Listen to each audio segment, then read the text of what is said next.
Let's hop into another book. It's story time. How the Grinch Stole Christmas by Dr. Seuss.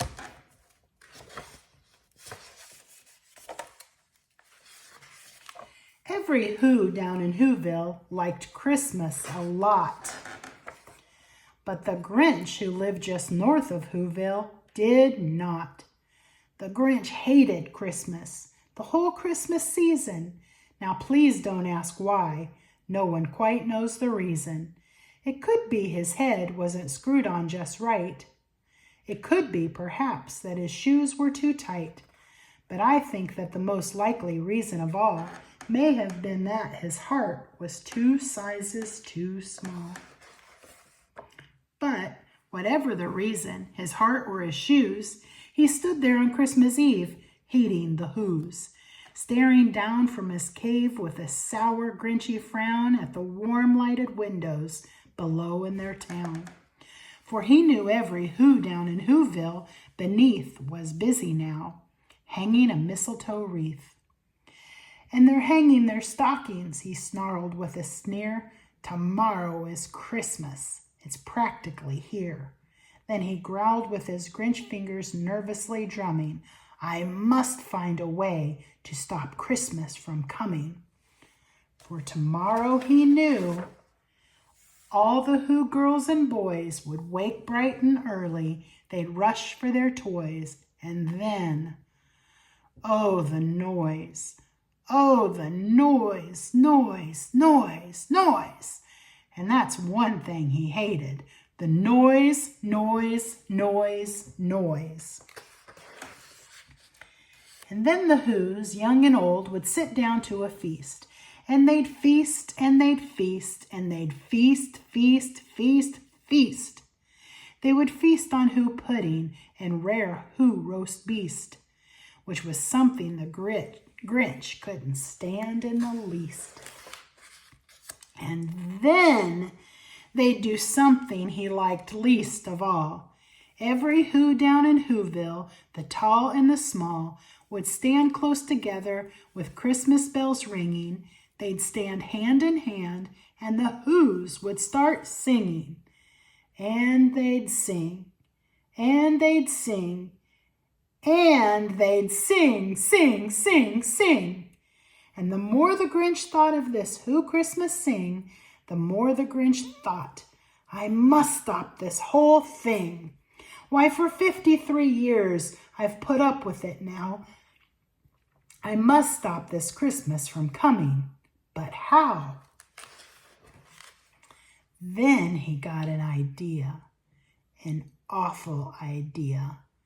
The Grinch got a wonderful, awful idea. I know just what to do. The Grinch laughed in his throat, and he made a quick Santa Claus hat and coat. And then he chuckled and clucked. What a great Grinchy trick. With this coat and this hat, I look just like Saint Nick. All I need is a reindeer. The Grinch looked around. But since reindeer are scarce, there was none to be found. Did that stop the old Grinch? No, the Grinch simply said, if I can't find a reindeer, I'll make one instead. So he called his dog Max. Then he took some red thread and tied a big horn on the top of his head. Then he loaded some bags and some empty old sacks on a ramshackle sleigh, and he hitched up old Max. Then the Grinch said, giddy up! And the sleigh started down towards the homes where the Whos lay a snooze in their town. All their windows were dark. Quiet snow filled the air. All the Whos were all dreaming sweet dreams without care. When he came to the first little house on the square, this is stop number 1, the old Grinchy Claus hissed, and he climbed to the roof, empty bags in his fist. Then he slid down the chimney, a rather tight pinch, but if Santa could do it, then so could the Grinch. He got stuck only once for a moment or two, then he stuck his head out of the fireplace flue, where the little Who stockings all hung in a row. These stockings, he grinned, are the first things to go. Then he slithered and slunk with a smile most unpleasant. Around the whole room he took every present. Pop guns and bicycles, roller skates, drums, checkerboards, tricycles, popcorns and plums. And he stuffed them in bags. Then the Grinch very nimbly stuffed all the bags one by one up the chimbley. Then he slunk to the icebox. He took the Who's feast. He took the Who pudding. He took the roast beast. He cleaned out that ice book as quick as a flash. Why, that Grinch even took their last can of Who hash. Then he stuffed all the food up the chimney with glee.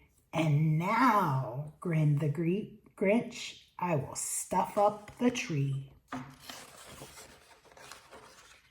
And the Grinch grabbed the tree and he started to shove, when he heard a small sound like the coo of a dove.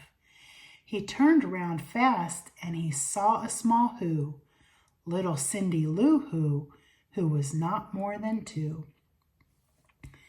The Grinch had been caught by this tiny Who daughter who got out of bed for a cup of cold water. She stared at the Grinch and said, Santa Claus, why? Why are you taking our Christmas tree? Why? But you know, that old Grinch was so smart and so slick, he thought up a lie, and he thought it up quick. Why, my sweet little tot, the fake Santa Claus lied. There's a light on this tree that won't light on one side, so I'm taking it home to my workshop, my dear. I'll fix it up there, then I'll bring it back here. And his fib fooled the child. Then he patted her head, and he got her a drink and sent her to bed. And when Cindy Lou Who went to bed with her cup, he went to the chimney and stuffed the tree up. Then the last thing he took was the log for their fire.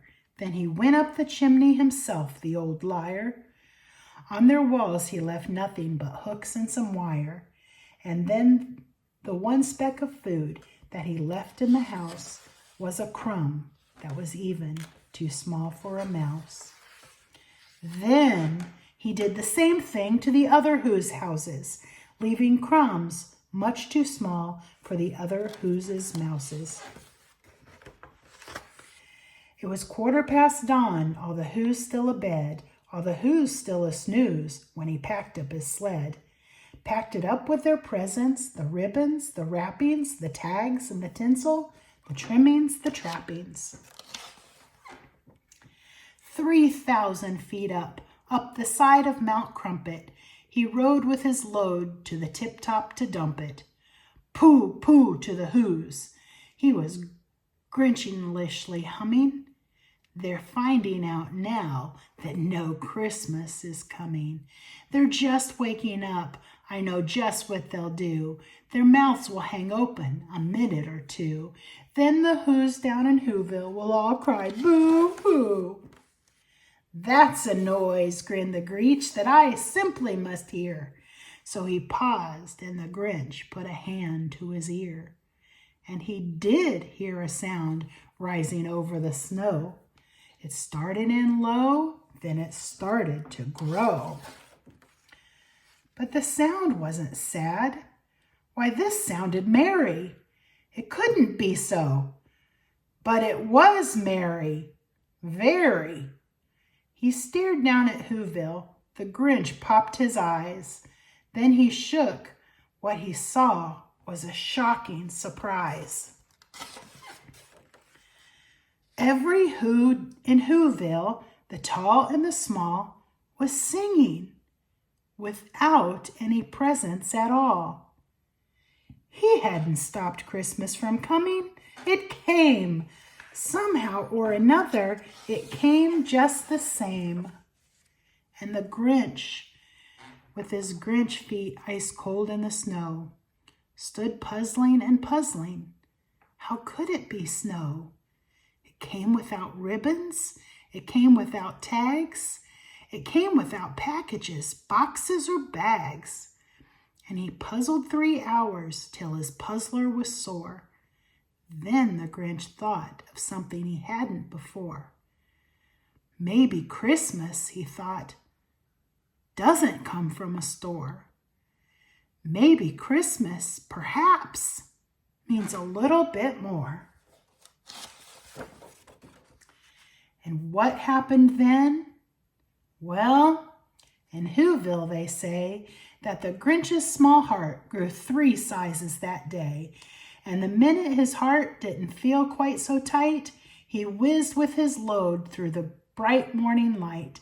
And he brought back the toys and the food for the feast. And he himself, the Grinch, carved the roast beast. And that's the end until we read again.